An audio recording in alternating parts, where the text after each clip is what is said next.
not mine. My name's Mia, and I come from the Canarikum people up in the Northern Territory. I grew up in a town just outside of Darwin called Palmerston, but we all used to call it Palmer Slum. We're allowed to say that because it kind of reminds us of those high-rise commission flats that you get down here, but it's only on one level and spread out across the whole town. I come from a very strong Aboriginal community. We don't wear shoes. Very strong Aboriginal. I used to get teased a lot as a kid. You see, I just didn't look like everybody else. I'm living with what I could only describe as some sort of genetic stuff-up. It's quite embarrassing actually. It's my nose. I've got a skinny nose, and it's held me back my whole life. Could you imagine having your weakest point slap bang in the middle of your face? I always feel like people are staring at it, you know. All the kids at school, they used to tease me and they used to tell me that I look like, so mean, to tell me that I look like white people. Looking for bush tucker, and I'd come out of the scrub with my plastic bag all full of bower witch and milky plums, you know, those bush potatoes, and I'd come walking out of the scrub. My first reaction was, oh no, now someone knows where my spot is, because you don't want anyone to know where your picking ground is, right? But this woman in the car, she wound her window down, and she looked really over, and she's signaling me over, and I thought, what's going on here? So I walked over, and she was really worried. She said, are you okay? Okay? She said, are you alright? She's like, are you lost? I said, no!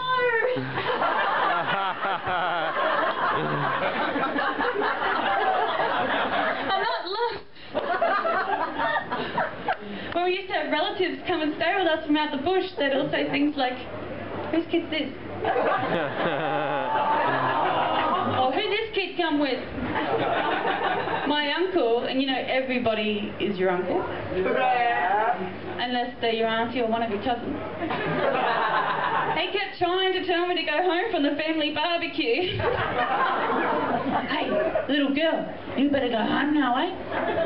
Hey, your mother gonna be worried about you. He kept walking me out the front and trying to usher me away. My mum would say, no, that's my kid, she lives here.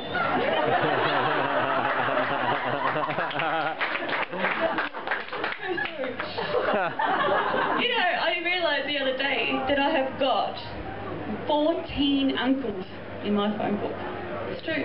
I was scrolling through, and about halfway down I couldn't remember which one I was about to call. And it came back to me now, and I distinctly remember the time that I felt so lied to, and I felt so shocked to learn that my Uncle Duck, who I'd known my whole life, wasn't really Uncle Duck.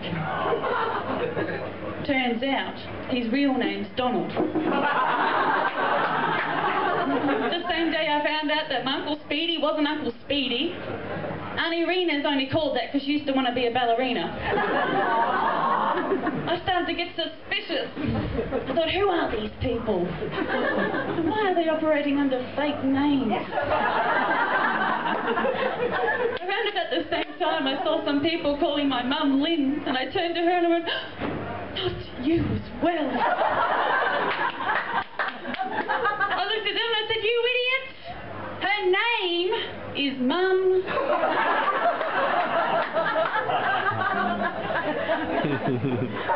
I used to be a bit of a whinger growing up. A bit of a whinger. My mum, she found the perfect way to deal with my whinging, you know? And it saved her from having to yell at me or throw something at me. You know, she wouldn't have to make a scene, you know? And this thing that she figured out came about one day after school, and I'm sitting around with my friends and I was carrying on about something, and she walks in and she caught me and she said, oh, look at this big sook. She said, if you want to carry on and act like a sooky little baby, she goes, keep going, here, have titty. She popped her titty out and tried to force her nipple into my mouth in front of all of my friends. I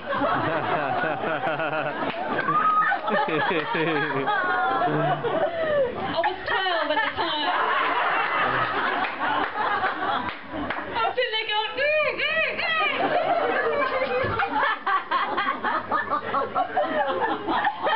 and then she just dropped her titty on my head. I reckon that it must have looked like a beret. Because, you know, it was all slopped over on one side.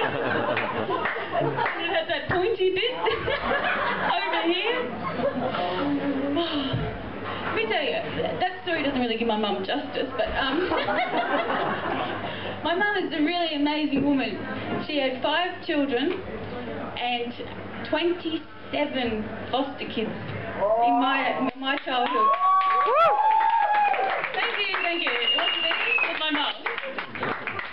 That's like 27 and 5 kids. That's like more than 30. Like, that's heaps. And I remember, well, you can have a favourite, and everyone has a favourite, but I have to have a favourite. My favourite was Gunga, who lived with us the most, and Gunga is a deaf mute. And he grew up with us, and I loved Gunga because Gunga was the only one who played marbles with me. And he didn't know sign language, and neither did we, so, you know, we talked to each other through mime. And Gunga was great. See, Gunga didn't have any idea how loud he was being. He had no idea how loud he was being. He always screamed through the house. He was so much fun. We put the TV up really, really loud, and I loved playing hide and go seek with him because he'd always hide in the same spot. We always knew where Gunga was. You'd walk past, and as you walk past, you did a and the further you got away, the louder he got. Oh, I love Gunga. And, you know, we'd leave him for a while, you know, try and find other ones. If you couldn't find anybody, you'd go and get Gunga. If you didn't want to be it, you'd go and get Gunga. So you didn't have to be it. But I went back home and I was, oh, no, it's gorgeous, isn't it? So I went back home and I was like, oh, Mum, my deadly Mum, you gotta take me to Gunga. I've got to see Gunga. I miss him so much. And as soon as I see him, you know what it's like when you meet up with a brother or sister. It doesn't matter how much time's passed or, you know, how grown up you are, you're still on the bottom of that pecking order and they're still going to tease you. It doesn't matter. You're still like little kids when you see each other again. And I saw Gunga and I was like, oh, you make cry, I miss you. And he said, ah, you.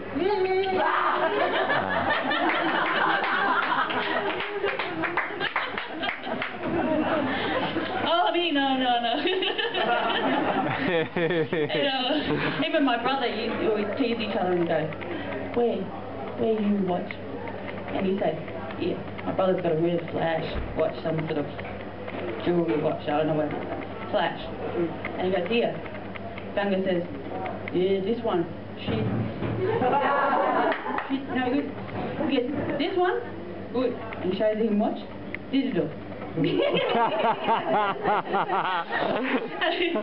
then my mum said to him, Gunga, hey, where are you, Multicar? And he reckon, broke. He went, what happened?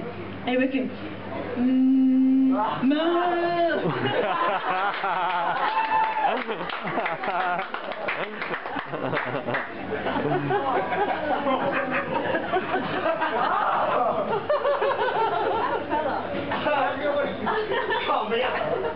Okay. Yeah, so I was going to do a little stripper joke, but I don't think it's, you know, this is the right room for it. Do you want me to do the stripper joke? Yeah. Alright, okay. I hope I do it justice. So he always dobs on my brother. Gunga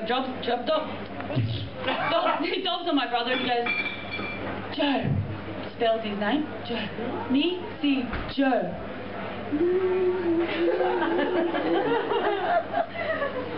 Mum said, you see too.